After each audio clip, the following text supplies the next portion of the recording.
Exodus chapter 23, verse 8.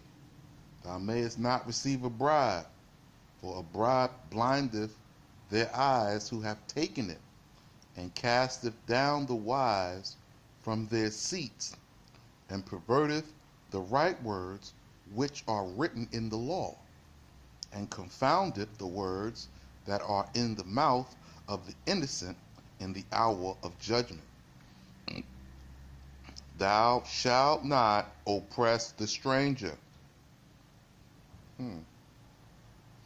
For ye know the sigh of a stranger's soul, because ye were sojourners in the land of Mitzrayim. 6 years thou shalt sow thy land, and gather the produce. But in the 7th year thou shalt exempt it from labor, and give up the fruit to be eaten by the poor of my people, and what they leave shall be eaten by the beasts of the field, and in like manner shalt thou do with thy vine and olive grounds.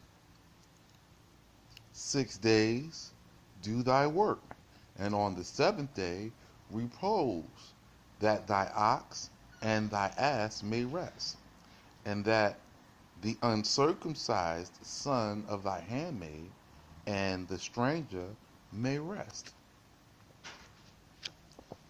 And all the precepts that I have spoken to you, be careful. And the names of the idols of the Gentiles remember not, nor let them be heard upon your lips. So that's important. And all of the precepts that I have spoken to you, be careful. So these are all the precepts. So when you read these judgments, these are the precepts. You see? So we started from Exodus chapter 19, and we're down at Exodus chapter 23. So from here going backwards to the beginning, these are the precepts.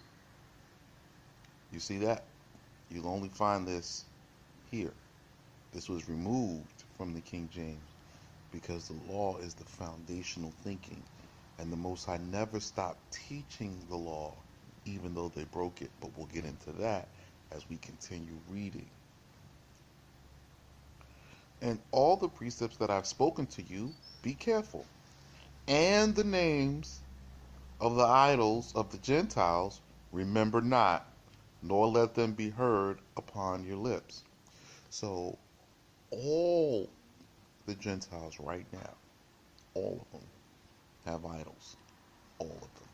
And he's saying, don't let those names be heard upon your lips.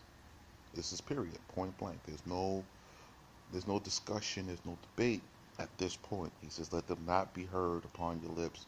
Don't even remember them. So whatever understanding that you had previously, this is the new one we have to adapt.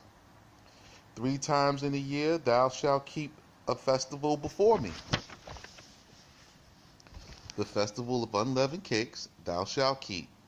7 days thou art to eat unleavened bread, as I have instructed thee, in the time of the month of Abib, because in it thou comest forth from Mitzrayim, and you shall not appear before me empty.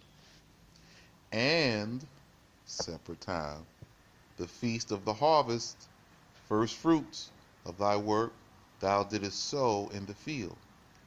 And separate time, the festival of gathering at the end of the year, when thou hast gathered in the work from thy field.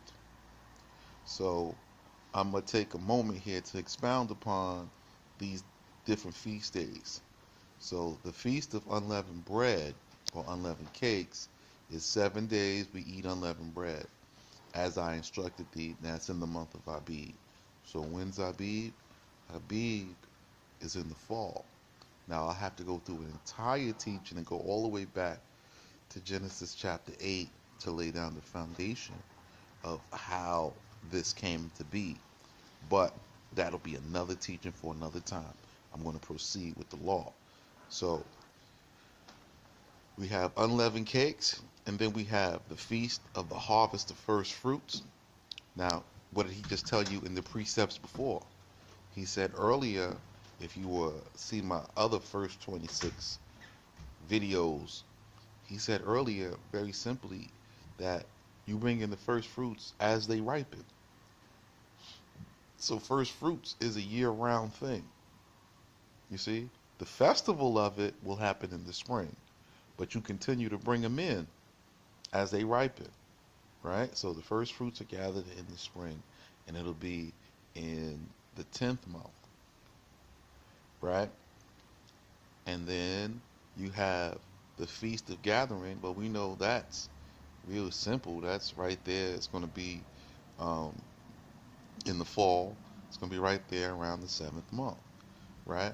Because it's the end of the year. So all the fall harvest will come in. And that's when you bring in the tithe and everything else. So that's the harvest season. And Nisan is in the harvest season. I'll have to go back and get that precept for you. I'm going to do it at another time. But that's the end of the year. So you have first fruits in the beginning. You have a separate feast of unleavened cakes, which is also in Abib, and then you have the end of the year harvest, right? So 50 days after the Passover, which is the end of the year harvest, you're going to have the end of the year, the Feast of Gathering, which is the, after the counting of the omers. That's why it's called counting of omers, because it's the omer of wheat, and every 10th omer of wheat goes to the priest. So this is it's gonna get it's gonna get I'm just laying some basic foundations, and we're gonna get to them, but slowly, slowly, as we say here, shwai shwai. All right. 3 times in the year shall all thy males appear before Yahweh, the ruler of the world. Sons of Israel, my people, while there is leaven in your houses, you may not immolate the bloody sacrifice of my Pascha, nor shall the fat of the sacrifice of my Pascha remain without the altar until morning, nor the flesh that you eat in the evening. All right, so this video is going to be a little bit longer than all my other ones, but I should have saved this for the next one, but I'm gonna go ahead on and get it. So to do the Passover, you got to make sure you sweep the house out. Your house got to be clean, swept, mopped. You got to wipe down everything. Everything's got to be clean, because you got to make sure that there's no yeast in your house. You got to make sure you put out leavened bread. Everything's got to be out the house. Right? Right? And this is before you can't, to immolate, that's to imitate. So this is the one time of the year where everyone, all the men are doing the Passover sacrifice according to the rite of the burnt offering. We'll get into that, right? So we're no longer putting blood on doors. That's another teaching for another time. Like, that's way back. It says in Exodus 12, I think, in the Targums, it says this sacrifice done this way, we will do only this one time and never again. Because after this, we're going to solemnize the Passover. And to solemnize it means to give it its proper ordinance. And we're going to have a set order how it's supposed to be done properly, because we'll have the tabernacle. So now here's the instructions, because they're getting ready to get into all of that. Right? And it says, nor the fat of the sacrifice are to remain without the altar, right, until morning. So all the fat is supposed to be in the fire. So now remember, he says we can make our own altars of unearthed stone. All of us, everybody has one. So you just take a pile of rocks and you make like a little grill on the ground. It don't got to be high, it don't got to be tall. It could just be 3 stones. And you make this little grill and you put the fat in the fire. You know what I'm saying? You're going to trim the fat. You see?